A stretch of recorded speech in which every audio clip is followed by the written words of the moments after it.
नेपालगञ्ज उपमहानगरपालिका वडा नम्बर 8 का 8 वर्षीय प्रेम केवटको आजभोलि अधिकांश समय खेल्ने कुद्नेमै बितिरहेको छ।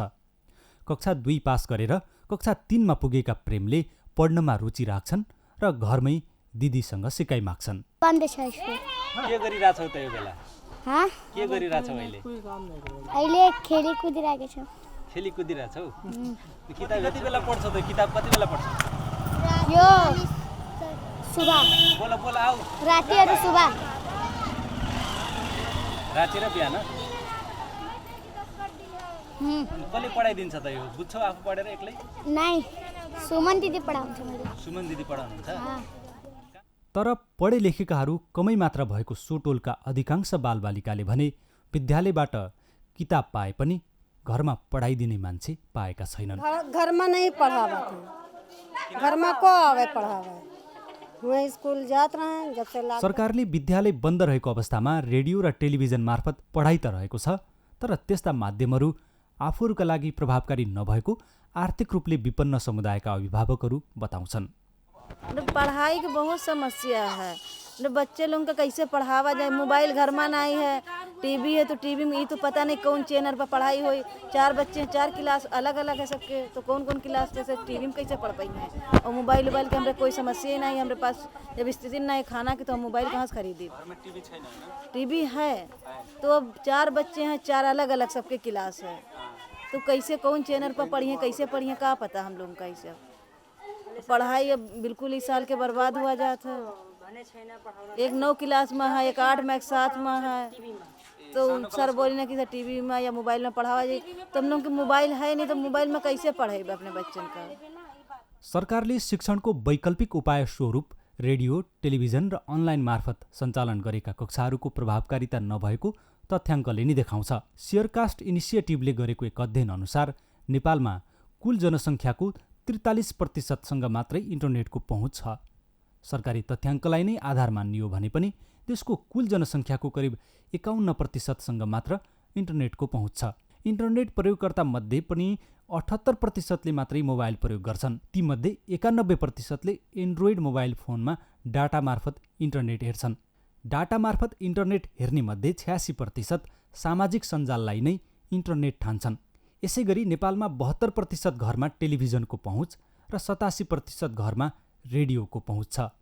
रेडियो र टेलिभिजन पनि सानो उमेरका बालबालिकाका लागि प्रभावकारी नभएको शिक्षा सम्बद्धहरू बताउँछन्। हामीले पढाउँदाखेरि सारा विद्यार्थी क्लासमा हामी हुन्छ, प्रत्यक्ष उपस्थिति हुन्छ, हाम्रो शिक्षकको हुन्छ, अनि तमाम अन्य शिक्षकहरू स्कुलको हुन्छ। हामी एकजना शिक्षक क्लासमा हुन्छ भने 4 जना शिक्षक वरिपरि हुन्छन्, प्रिन्सिपल हुन्छ, सबै हुन्छ।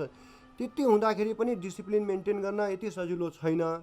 फेरि घरमा बसेर कुनै एउटा विद्यार्थीलाई त्यो एउटा साइकोलोजिकल बाउन्डेसन बनाएर त पढाउन त्यति सजिलो छैन। त्यसैले टिभीमा मैले देखिरहेको छु जुन क्लास आइरहेको छ टिभीको क्लास, मलाई त्यो इन्टरटेनिङ क्लास लागेन। जुन परम्परागत तरिकाले क्लासमा पढाइन्छ त्यही परम्परागत तरिकाले टिभीमा पनि क्लास लिए जस्तै गरिन्छ। त्यो कहीँ क्लास हुन्छ, टिभीमा छ भने होइन बोर्ड टाँसेर पढाइन्छ।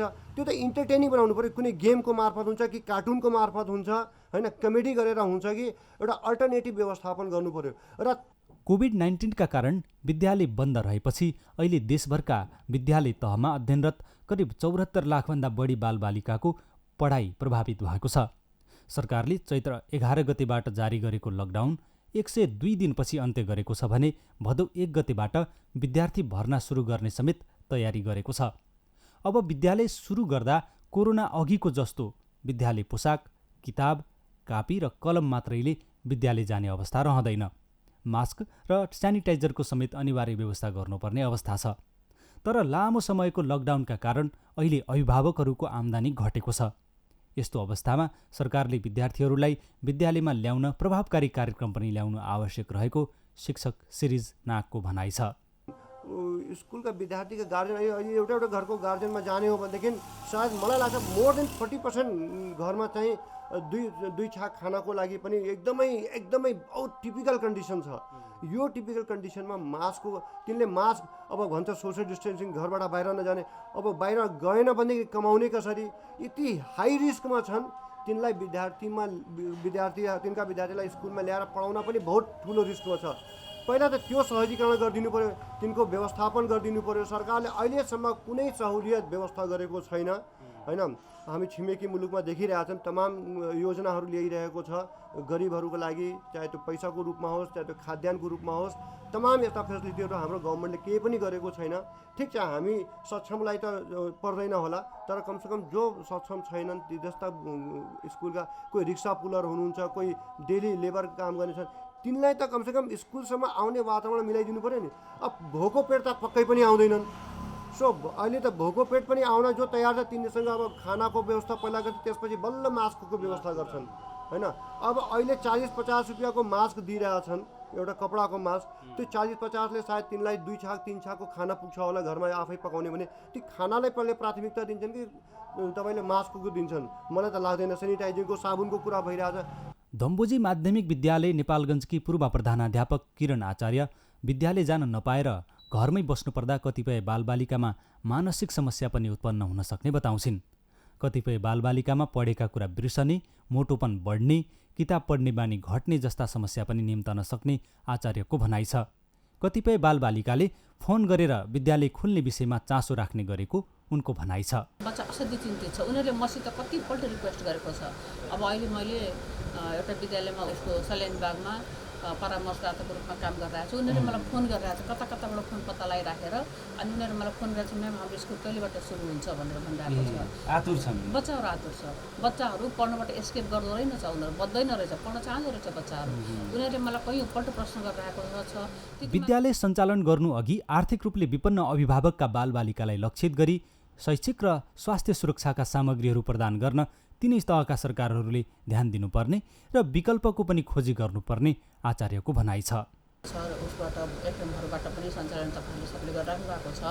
त्यसले गर्दाखेरि केही हदसम्म यसले त राम्रो गरेको छ, तर पूर्ण रूपमा जुन तरिकाले विद्यालयमा गएर होइन अन्तर्क्रिया गरेर शिक्षकले सिकाउने, उनीहरूले सिक्न नजाने कुरा फेरि पनि रिपिट गर्ने, यो सबै कुराहरू जुन हुन्थ्यो त्यो कुरो त हुन सक्दैन। त्यसले गर्दाखेरि उनीहरूले केही राहत छ सम्बन्धमा, अलिकति ओयासिस देखिया छ स्थिति त छ, तर पनि त्यो पूर्ण रूपमा त्यसले चाहिँ अब कोरोना महामारीका कारण आर्थिक लगायत अन्य क्षेत्रमा परेको असरलाई कम गर्न सरकारले केही मात्रामा भए पनि तदारुकता देखाएको छ। तर शिक्षा क्षेत्रको पुनरुत्थानका लागि उचित ध्यान नदिएको सम्बद्धहरूको गुनासो छ। आशा गरौँ सरकारले यस विषयमा प्रभावकारी विकल्पको खोजी गर्नेछ। जी नेपाल HD टेलिभिजनका लागि वीरेन्द्र जैसी, नेपालगञ्ज।